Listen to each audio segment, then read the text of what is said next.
Hi, Daddy. I'm officially 5 months old right now. Say what?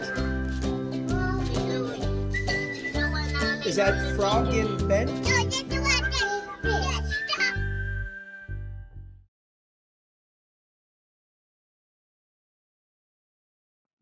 I don't.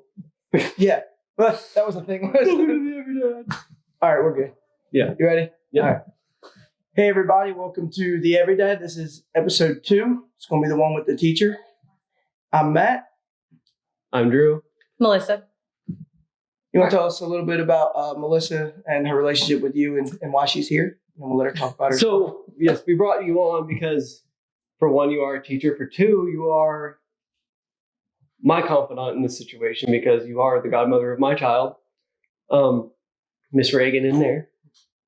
And we just want to get your opinions on some things that are surrounded by teaching and how it is today and things that have changed, things that you're going through, and choices that I have as a dadfant myself. Okay. So tell us a little bit about yourself and your creds, if you will. I have been teaching at Triton High School for the last 7 years. I teach social sciences to 9th, 10th, 11th, and 12th grade. I am the mother of 3, and I live in Dunn, North Carolina.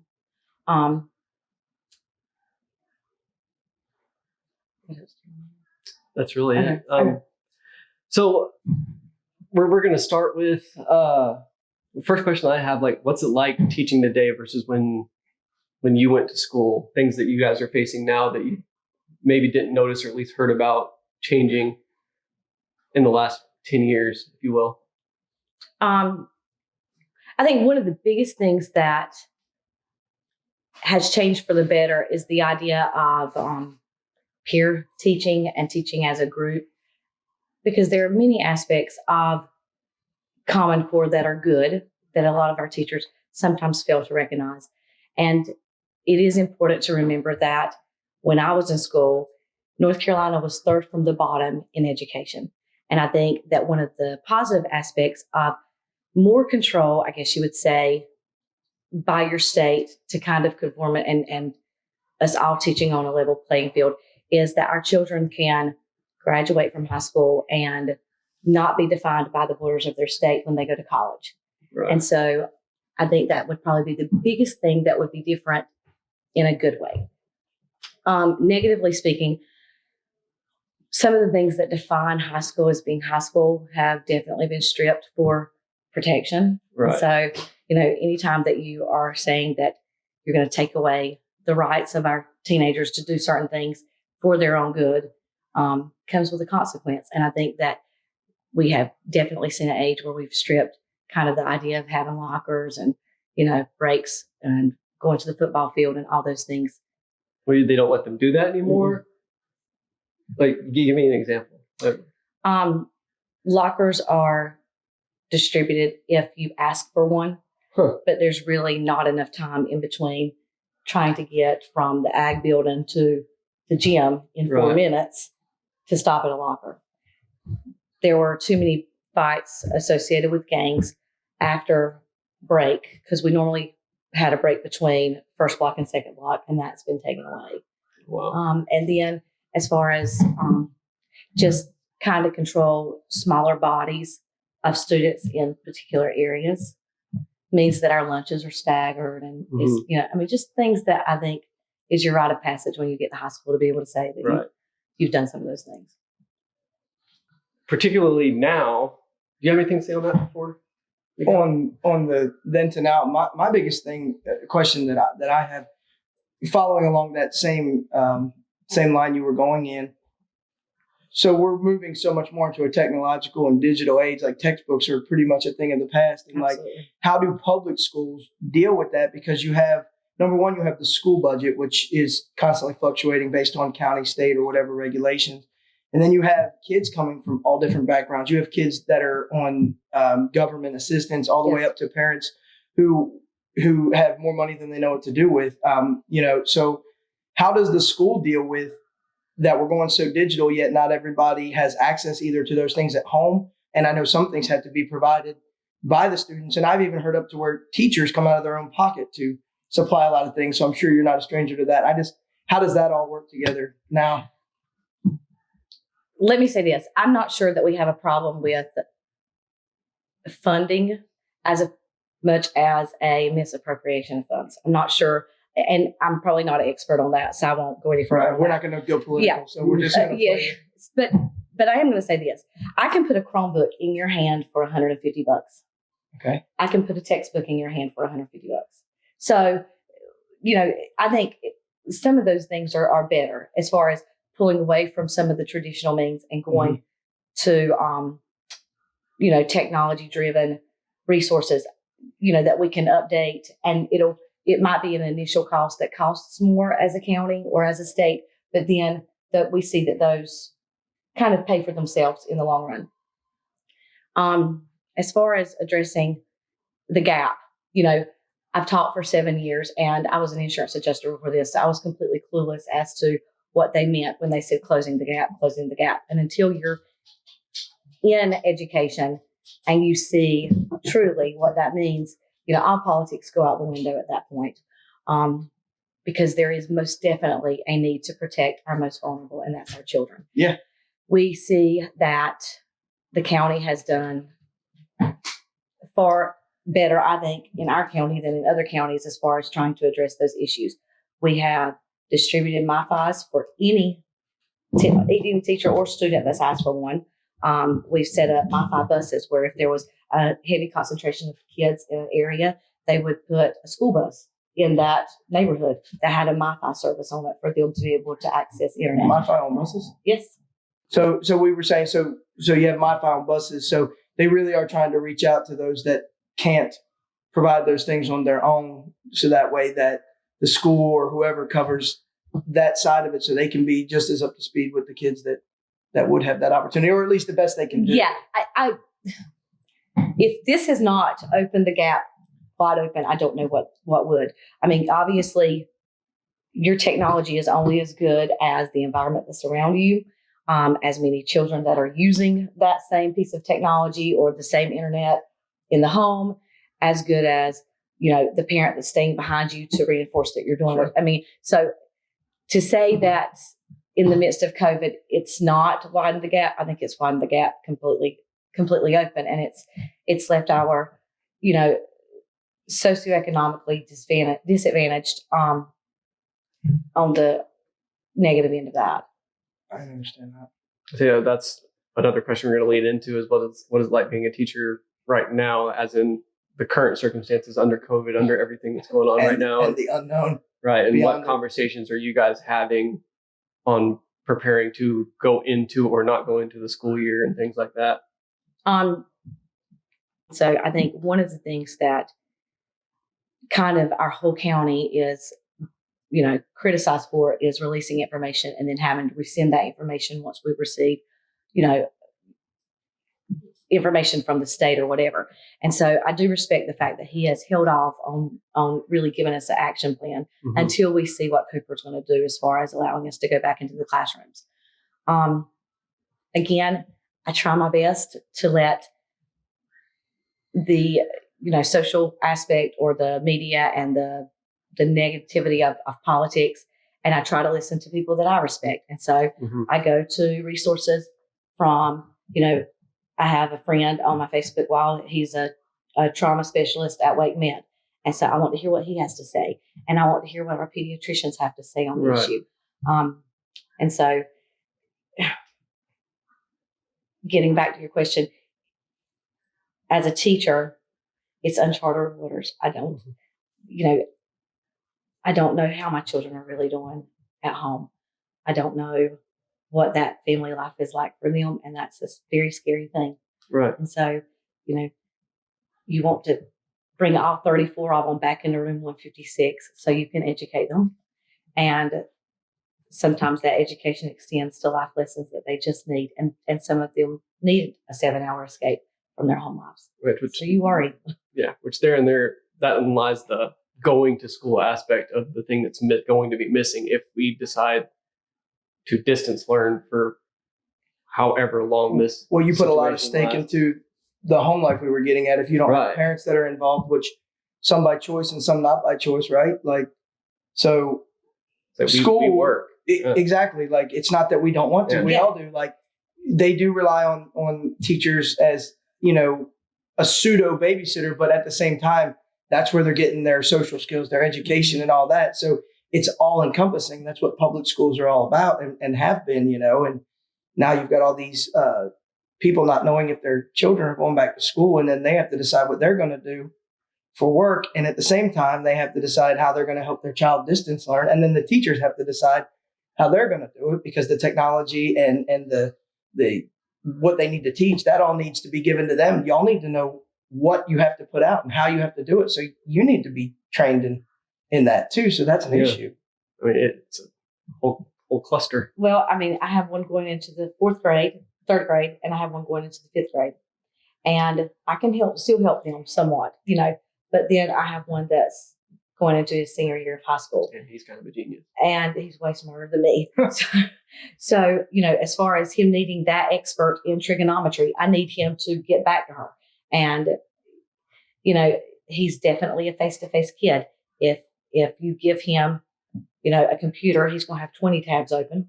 Mm-hmm. And she's going to bore him for 30 minutes, and he's going to space her out and open up, you know, a different tab, and he's watching videos and doing all the things that, you know, we as teachers online, I'm trying to force them to let me see your face, let me see what you're doing. But then even that's hard to mandate from a computer screen to say, right. I don't want to look at your stealing. I want to look at you, you know, put your camera back on you. You fight with that for an hour. I mean, thank God we are in the digital technological age. Mm-hmm. Yeah, it wasn't a word. I got it. But I'm just saying, because, you know, 20 years ago, if this had happened, there wouldn't even be an option. Mm-hmm. No, yeah, it'd be just over. All right, on a lighter note, I say in the world of being a new dad and being a young dad, the choices as I see them so far in education for my child are going to be, you have homeschool, which I consider, so you have straight homeschool, you have a co-op situation with is like homeschool, but with other kids. Yes. You have charter, you have private, you have public. Yes. Am I missing anything? I don't think so. Okay. We're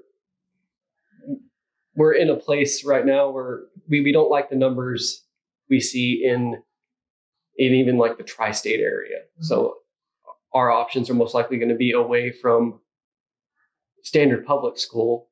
Mm-hmm. That being said, is there any experiences that you would consider to be missed in that world? First of all, as a parent, and I know you and Heather, you send your children to school to piggyback what you're already doing at home. Right. So your education starts in the home. And if you are not, you know, instilling those good work habits and, you know, reading and, you know, a certain amount of self-reflection and all those things in the home, then whatever you choose, whether it be private or small group or whatever, they have to have those fundamentals from the home first. And then that teaches them how to communicate with other kids. And I think it's a personal decision. And I think it's even, you know, more personalized based on that child and based on what that child needs. I'm an advocate for both. And I mean, you know that with me personally, I have children that have went through the public school system and have done very well. And then for other reasons, we've pulled them and put them privately in the past few years. So I just really think that you have to assess where your child is and decide as a family what's the better decision as far as that. Are you talking about class sizes? Is that kind of class sizes? The overall score of America as a whole right now is rough. It's rough to look at. We're not exactly killing the top of the board on any subject. Well, from the outside looking in, it looks like there's a lot of opinion-based teaching, especially at higher learning levels going on. And that's scary, you know. So we just, obviously being younger fathers, I've got a 7-year-old and a 3-year-old. My daughter's in a charter school. My son will also go there. And that was luck of the draw. You know, it was a lottery system for her to get in. but we're just trying to do what's best for our kids. Because you always, and you as a teacher, I mean, you see so many different kids, and you want your kids to do better than what you did. You want them to have the best opportunities as possible. So, having someone who's inside the system, it's nice to be able to hear certain views or aspects of what's going on there, because we don't know. We come from a totally different background, so we don't have any idea if private schools worth the money you put into it, if public schools are just getting a bad rap. I mean, we don't know. So leaning on someone like you is crucial for us. I think both of those statements are somewhat true. I would muddy the waters greatly. Yeah, that was amazing. Yeah. Do you at all regret going in? And I'm sure the answer is no, but I just want to hear why. Regret going into the teaching field? Do you plan on staying in it at the level that you're at? And what do you think you get most out of being a teacher? Again, I did not start off my career as a teacher. I started off with my political science major, and I went into insurance. I made a lot more money. My wife's an adjuster. Okay. I was an adjuster, and you spend a lot of windshield time, and it did not work with my husband's business for me to be gone that much. And so that's the reason why I chose to come back closer to home. And having said that, I would not trade this profession for any other. It's the most rewarding profession that I have ever been in. Absolutely. To know how much effect you had directly. Yeah. And sometimes even indirectly as they go on and further. Because I've been out of high school for many years now. And I mean, yeah. There's teachers that I can look back on now and remember things that they said to me and told me that still stick around in my head. And I thank them tremendously for it. So, and I went through the public school system as well. So I know that there's great teachers in every system. Absolutely. But we want our kids to have the chance to be with as many of those great teachers as we can, because the world's a scary place. So. Yeah, I do that too. It's a good filler word. Shelter versus the development aspect of private versus public school. Are you? I don't want to say very conflicted with that one. I mean, I'm experiencing that right now. Yeah, are we guarding them from a certain experience that they should have, but at that same time, it's an experience that I remember that is definitely not the same in school anymore. Right. It's simple thing, not even simple things, but I had an older sister who was a senior when I was a freshman. I got teased a little bit for that, but I was also in sports, and the first time I got in a fight over it, that kind of stopped. That's not something that can happen anymore without charging situations, things like that. Right. Mine was handled on the football field with a coach that ran me until I didn't want to do that anymore. But at that same time, I had the feeling that coach understood where I was coming from.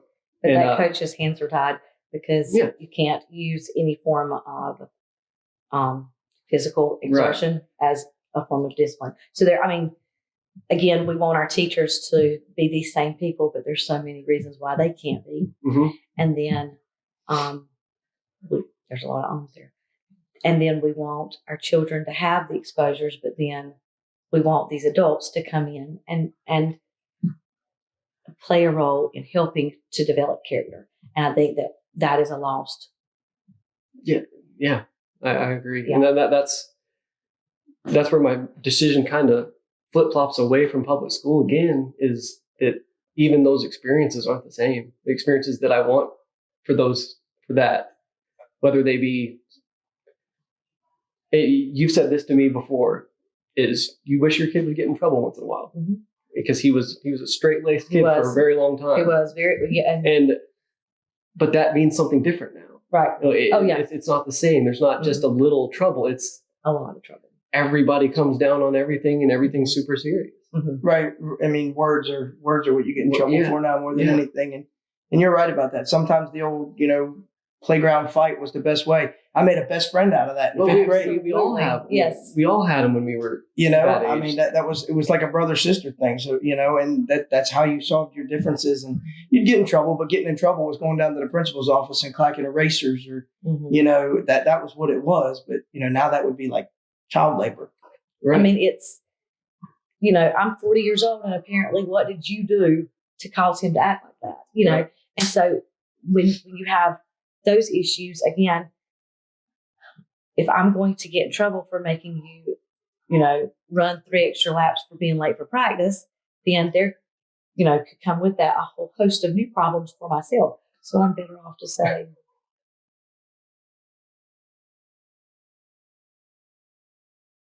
All right, so circling back to the COVID situation as it pertains to teachers at the moment, what kind of conversation you guys having with administration? What does the start of school look like so far to you guys, as far as you guys have been informed?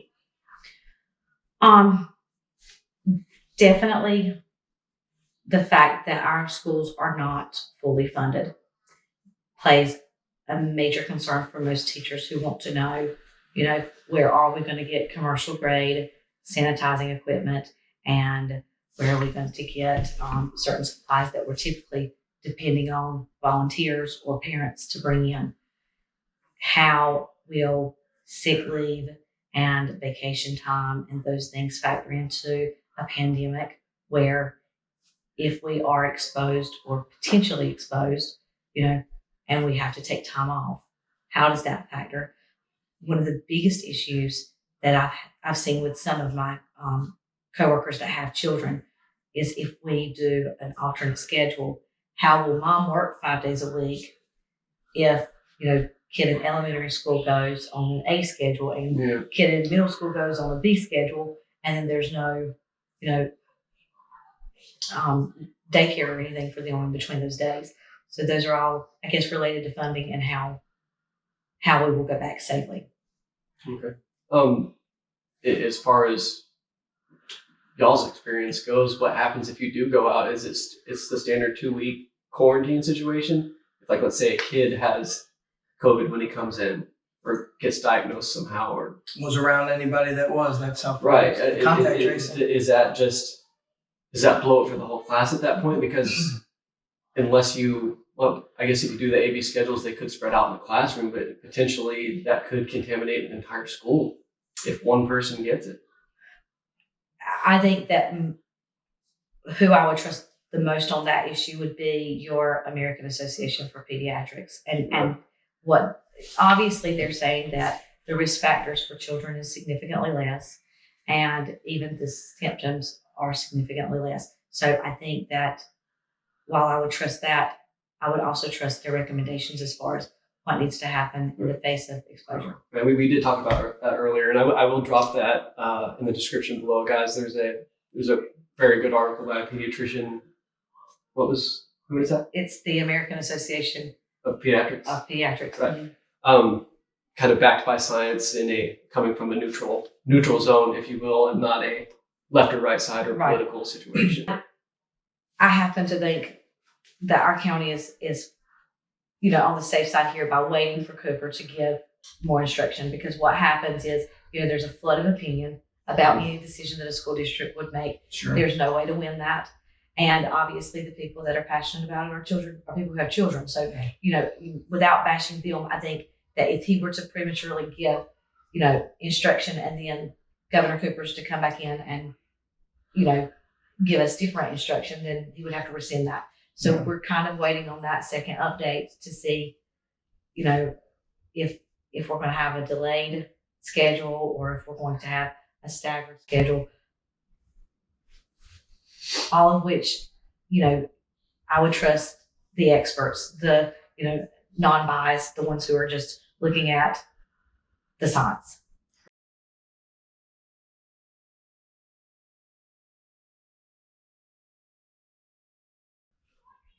I mean, that's my question to him, and would be, do you have a way that you're leaning? I know me and my wife have talked a lot about it. It'd be a lot of work on our side and an attempt to get an investment together, but we'd like to try the co-op thing is what we're leaning to right now. If we can find one, or if we can find teachers willing to put that together for several people we're trying to get together. So you're looking at it's a homeschool situation, right, but there's actual teachers involved. Mm-hmm. on certain days or whatever it is in a certain curriculum. I think the co-op's a Kids good learning idea. together. If you do, that's my whole thing, because I think that homeschooling can be great. I'm not knocking it. I'm just saying that like the social skills that are built in them young years, Well, if you're not the co-op, that's why it's a great thing, Yeah. because they are getting out and getting with people of their age and things. Because if you just keep them home, you can teach them, everything they need to know book learning wise. But there's so many, like we Right. talked about, the holding hands crossing the street stuff. I mean, that stuff. It's shelter versus development. Yep. No, that's what It's a full circle. the Mhm. Did you catch that? It's what we call a callback. Callback to the first episode. Nailed it.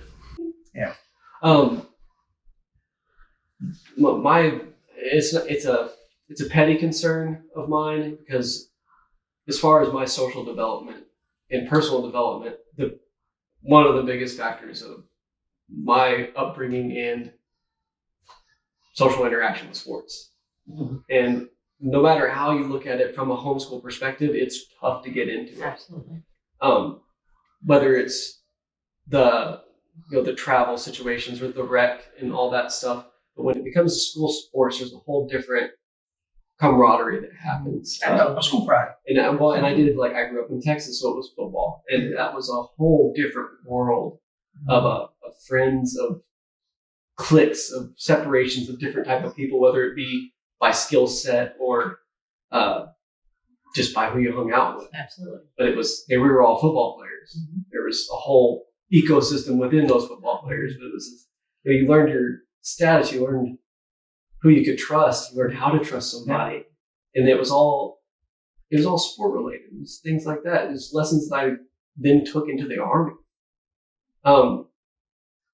It scares me a little bit that could be a miss out, and that's as hard as a parent can work. Sometimes those just don't line up, whether it's too far or whether it's too much money at the time. Yeah. Because private sports are expensive.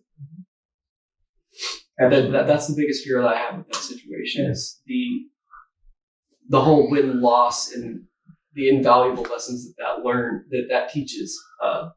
Missing out on that would be a disservice to my child.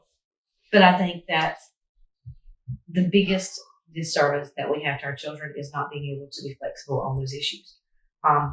Obviously, I'm a public school teacher and I teach in the same district that I went to school. And so you will not hear me say anything negative about my children coming through the public school system because they had some of the most phenomenal teachers I could only imagine. But then you have to gauge where your child is, maturity, and what's going on that binds that teacher from handling things the way they probably need to. And then you have to make that decision that maybe they're better off in a charter or private school. And I think that what Reagan has is a dad who's willing to say, this is going to work for us right now, but this may not always work. And when it doesn't, we're going to do so. I mean, I think that's, Right. I wouldn't be so quick to give up either one of those. I think that if you want to shelter her and do the fundamentals at home and do the co-op program, and then when she says at 11 that she wants to join the dance team at school, and then, you and Heather reevaluate that then and say, Right. I mean, it's always fluid, I guess, is Absolutely. the biggest thing I as a young father don't have to commit one way. right. We forget that children are pretty resilient. And if the home life is stable, then they're able to bounce back with what decision is best for them at that time. All right, guys, you can contact us with any questions at our email, which is linked to our page or our Instagram, or even just comment below. Please shoot us topics that you guys would like to see featured. If you want to be interviewed on here, you do the same thing. You can comment in the comment section, shoot us a direct message on Instagram or Facebook, or just straight email us. That'd be fine. Also, any products you guys would like to see featured on the channel, drop below, or any of the places I just mentioned before. Don't forget to like and subscribe. Matt, do you have anything else? No, I think I was going to say the like and subscribe. Oh, go ahead. So go ahead and like or subscribe, whichever side those are on. Wider. like, subscribe, help keep this channel going. We really enjoy what we're doing. We really think that we've hit an area that's not really covered, and we'd like to continue to put content out. We just need your help to do it. So if you like it, like it. If you want to subscribe, and we hope to see y'all for episode 3.